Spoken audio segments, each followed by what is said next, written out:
જૂનાગઢમાં તસ્કરોનો તરખાટ યથાવત રહેવા પામ્યો છે ત્યારે જીઆઈડીસી 2 માં 5 કારખાનાને તસ્કરોએ બનાવ્યા છે નિશાન।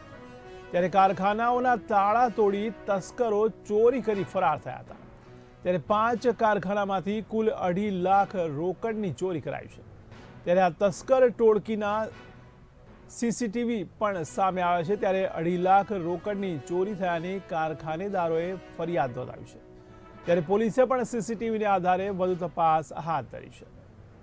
તો મહત્વના સમાચાર કહી શકાય ત્યારે કારખાનાઓના તાળા તોડી ચોરી કરાઈ છે જૂનાગઢમાં। ત્યારે જૂનાગઢમાં તરખાટોનો તરખાટ યથાવત રહેવામાં આવ્યો છે। જ્યારે જીઆઈડીસીમાં 5 કારખાને તસ્કરોએ નિશાન બનાવ્યા છે। ત્યારે કારખાનાના તાળા તોડી તસ્કરો ચોરી કરી થયા છે ફરાર। ત્યારે 5 કારખાનામાંથી કુલ 2.5 લાખ રોકડની ચોરી કરાઈ છે। ત્યારે તસ્કર ટોળકીના આ સીસીટીવી પણ સામે આવ્યા છે। ત્યારે 2.5 લાખ રોકડની ચોરી થયાની કારખાનેદારોએ ફરિયાદ નોંધાવી છે। ત્યારે પોલીસે પણ સીસીટીવીને આધારે વધુ તપાસ હાથ ધરી છે।